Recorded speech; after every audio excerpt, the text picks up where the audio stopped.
그 지난주 복음에서 5,000명을 먹이신 기적을 보고 이제 제자들이 찾아옵니다. 그것은 예표였죠. 장차 어떤 빵을 우리에게 주실 건지. 나는 생명의 빵이다. 이 요한복음의 말씀은 그 신학에서 그 요한복음에서만 등장하는 7개의 자기 계시 양식이 들어있어요. 예수님께서 나는 누구누구이다. 나는 누구누구이다. 라고 하는 게 이거는 구약에 하느님께서 자기 계시를 하신 것을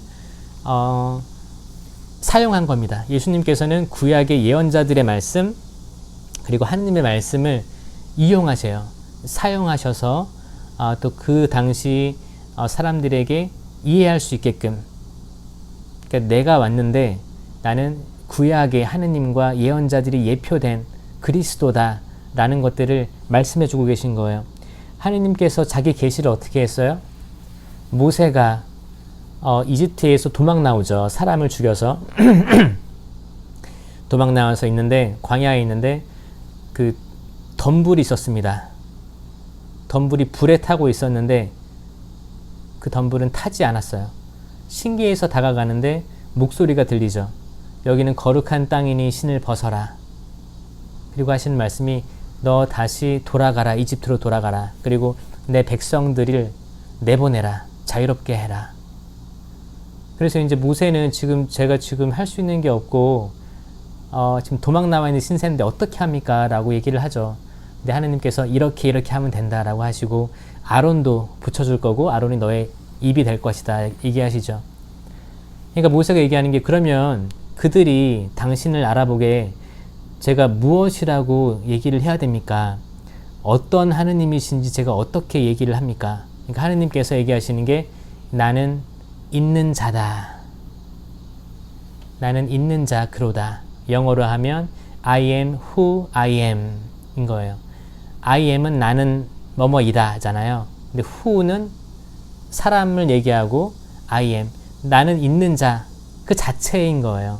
이게 얼마나 대단한 말씀이냐면 그 어떤 것이든 우리가 예상하고 상상하고 바라고 믿고 의지하는 그 존재 그 자체라는 거예요. 그 자체. 그리고 창세기 15장 1절에서는 하느님께서 나는 방패다 라고 말씀하셨어요. 나는 방패다. 그러니까 아브라함에게 어떤 그 위로를 주시는 거죠. 든든한, 내가 너를 지켜줄 것이다 라고 하시는 거예요. 그럼 구약의 많은 부분들에서 나는 하느님이다 라고 얘기를 하는데, 그때는 엘로힘, 나는 엘로힘이다 라고 하는 거예요. 그때는 하느님의 이름을 부를 수 없었습니다. 이름도 없었고 하느님의 이름을 상상해서 그렇게 어떤 고유 명칭으로 해서 불러왔습니다. 나는 주님이다. 나는 주님이다. 그리고 이제 신약에 와서 그 7개의 자기 계시가 있는데 이거를 한번 얘기해 드릴게요. 요한복음 6장 35절에 나는 생명의 빵이다. 오늘 나온 거예요. 생명의 빵이다. 이 생명의 빵은 빵인데 너희에게 생명을 주는 빵이다. 예요. 생명. 죽음을 주는 빵이 아니다. 죽음을 주는 빵이 이 세상에 많습니다. 그리고 요한복음 8장 12절에 나는 세상의 빛이다 라고 말씀하셨어요. 이 빛은 생명을 주는 빛이에요. 생명이 있는 빛. 빛이 있을 때 생명들이, 자연들이 꽃을 피우고, 그렇죠? 자라나고, 사람이든 동물이든 활동을 합니다. 생명을 주는 빛이에요. 죽음을 주는 어둠이 아니다. 요한복음 10장 7절에서는 나는 문이다. 너희가 생명으로 들어오는 문이다. 그러니까 양들이 그 문을 통해 들어왔단 말이에요. 그럼 양 우리에 있는 거죠. 거기에 있으면 안전했어요. 생명을 보장받았습니다. 나는 생명을 통하는 문이다. 죽음으로 통하는 문이 아니다. 요한복음 10장 11절 나는 착한 목자다. 나는 착한 목자이기 때문에 생명을 돌보는 목자이다. 너희가 아프거나 길을 잃었거나 그럼 나는 생명을 돌봐야 되기 때문에 그들을 안전한 데로 이끈다. 이게 착한 목자죠. 나쁜 목자는 어떻게 해요? 방치하고 내버려 두고 길 잃은 한 마리 양을 버려두겠죠. 99마리가 있으니까. 착한 목자는 그 한 마리를 위해서 움직이는 목자입니다. 요한복음 11장 25절에 나는 부활이요 생명이다 라고 말씀하십니다. 부활은 새 생명이에요. 새 생명. 요즘에 살아도 죽은 듯한 삶을 사는 사람이 얼마나 많습니까? 살아도 사는 게 아닌 것 같은 사람들, 희망이 없고 절망 속을 떠도는 사람들, 그런 이에게 그 누군가도 생명에 대한 말씀을 못 전해주고 있는 거예요. 생명의 말씀을 전할 수 있는 사람, 그러면 그 사람에게 부활이 되고 생명이 될 것입니다. 요한복음 14장 6절에서는 나는 길이요 진리요 생명이다. 생명애로 이끄는 길이요 진리. 죽음애로 이끄는 길이 있고 죽음애로 이끄는 진리들이 있어요. 거짓 진리들이죠. 이 거짓 진리들은 악마가 진실인 양 쇠뇌시킵니다. 거짓 뉴스들, 거짓 진리들, 그것을 따르는 사람들이 얼마나 많습니까? 마지막으로 7번째, 요한복음 15장 1절에 나는 참 포도나무다. 참 포도나무는 열매를 맺습니다. 진실된 열매를 맺습니다. 생명의 열매. 그 열매를 먹은 사람은 또 그 열매의 씨앗을 가지고 있기 때문에 또 열매를 맺게 되는 거예요. 그 영어 성경에서는 마리아가 성모님이 예수님을 잉태했을 때 뭐라고 얘기하냐면 bear the fruit 이라고 해요. fruit. fruit은 과일이죠. 과일. 정확한 말은 과실입니다. 그 과일 열매 안에 씨앗이 있는 게 과실이에요. fruit 이라고 하는 거예요. 그래서 거기 엘리사벳이 성모님을 만났을 때 그 태중에 있는 열매가 복되다고 하는 거예요. 태중에 있는 열매. fruit, thy womb, Jesus라고 하는 거죠. 그러니까 열매인 거예요. 이 열매를 먹으면 그 씨앗을 먹는 거기 때문에 그 씨앗으로 또 열매를 낼 수가 있는 거예요. 이게 지금 가톨릭적인 이게 선교예요. 그래서 말씀을 먹고 이 말씀을 받아서 여러분들이 열매를 맺고 또 그 열매를 먹는 다른 누군가는 또 열매를 맺을 것입니다. 이거는 제한되지 않아요. 무한정 나오는 생명의 열매입니다. 이렇게 7개의 자기 계시를 하시는 예수님이 있는 거예요. 그 중에 오늘 첫 번째 생명의 빵에 대해서 이야기하는 겁니다. 나는 누구다. 이거는 이름이죠. 제 이름은 김현우 신부입니다. 김현우는 이름에 의미가 있어요. 어질 현자에 지부, 우주 우자를 쓰는데 이건 아마도 부모님께서 우주처럼 어지러라. 우주는 다 포용하잖아요. 별도 있고 달도 있고 해도 있고 블랙홀도 있고 다 있잖아요. 행성들. 그러니까 아울러라.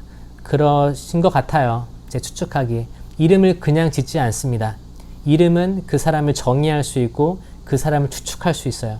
그래서 여러분들이 어떤 사람과 어떤 관계를 원하신다면 이름을 알죠. 이름을 불러주고 특별한 관계를 맺게 됩니다. 인격적인 관계를 맺게 됩니다. 나는 있는 자다. 나는 생명의 빵이다. 나는 길이요 진리요 생명이다. 나는 빛이다. 나는 문이다. 착한 목자다. 부활이요 생명이다. 참 포도나무다. 이 모든 것들은 이게 나다. 그러니까 나를 믿고 따라와라. 나는 너희에게 생명을 줄 것이다. 내가 약속한다. 그러니 믿고 따라와라. 이 어려운 시기 속에 다른 많은 거짓된 많은 어두움들이 있지만 나를 보고 따라와라 라고 초대하시는 겁니다. 그러면 저희는 주님께서 주시는 성체를 먹고 살 수 있어요. 근데 지금 혹시나 성체를 영하시기 어려운 사람들은 신령성체 기도를 하시고 믿으시면 그 신령성체는 그쵸, 교회에서는 아직까지 이게 온전히 성체와 동일시된다고 얘기하진 않지만 저는 그 하느님의 자비하심을 믿습니다. 여러분들의 믿음의 정도에 따라서 그것은 모른다 라고 생각합니다. 여러분들이 진정 그분을 바라고 원하고 모시고 싶은 마음, 그 간절한 마음을 기도에 담아서 하게 된다면 하느님과 일치하는 삶을 살 수 있을 거라고 생각합니다. 왜냐하면 말씀이 있기 때문에. 말씀을 이미 드셨고 지금 말씀을 드셨어요. 말씀을 들으면 이게 생명의 빵을 드신 거예요. 믿으십니까? 지금 이 시대는 단순히 성체를 못 모셨어 라고 해서 되게 실망하거나 좌절할 필요가 없는 거예요. 분명히 다시 모실 때가 있을 거예요. 그때까지 우리는 그 한국의 초창기 순교 성인들처럼 그때는 사제가 없었기 때문에 기도하고 그렇게 살았습니다. 그쵸? 그때처럼 그때 최양업 신부님은 성체를 모셔주기 위해서 수많은 일을 걸어서 왔다 갔다 하셨죠. 거기서 못 모시고 했던 분들도 계실 거예요. 왜냐면 엇갈려서. 그렇다면 그런 열정, 그런 마음, 그 인텐션이죠. 나의 의지가 있다면 그 사람은 영한 거다. 영적으로 영한 거다. 이게 신령성체 아닙니까? 단순히 내가 아무것도 하고 있지 않는데 단순히 신령성체 기도를 하고 마음도 없으면서 그러면 모실 수가 없죠. 그런데 진심으로 내가 진심으로 당신을 원하고 일치되고 싶습니다 라고 하면 지금 이 순간 여러분들이 일치가 되고 있는 거예요. 그걸 믿으셔야 됩니다. 1독서에서 이스라엘 백성들은 과거가 좋았다고 회상합니다. 과거에 머물러 있었으면 얼마나 좋았을까. 왜 하느님께서는 우리를 끌어오셨나. 이 독서에서는 옛 인간을 버리고 새 인간이 되십시오. 여러분들이 이 코로나 시기 전에 좋았던 것들에 머물러 있다면 지금 새로운 것들을 받아들일 수가 없어요. 옛날이 좋습니까? 옛날 청동기 시대가 좋아요? 옛날 세탁기가 없어서 손수 빨래하고 얼음 깨서 빨래하고 이런 것들이 좋아요? 인류는 항상 새로운 것들을 지향해서 나가고 있습니다. 새 옷을 갈아입으십시오. 지금 하느님께서 여러분들에게 무엇을 말씀하시는지를 들으십시오. 들을 귀가 있는 사람들은 들으십시오. 그래서 거기에 대해서 초점을 맞추시고 신앙생활을 하셔야 되는 거예요. 앞으로 나아갑시다. 뒤로 가지 말고 앞으로 나아갑시다. 하느님께서는 우리에게 뭔가 제시하셨어요. 너네들 이렇게 해라. 나를 따라라. 내가 길이요 진리요 생명이기 때문에 나를 따라와라. 따라갑시다. 믿음을 가지고 앞으로 나아갑시다. 뒤로 가지 맙시다. 뒤에는 지나간 것은 지나간 대로 Let bygones be bygones. 지나간 것은 지나간 대로 두고 지금을 살아가고 미래를 설계합시다. 앞으로 어떻게 살아가야 되는지,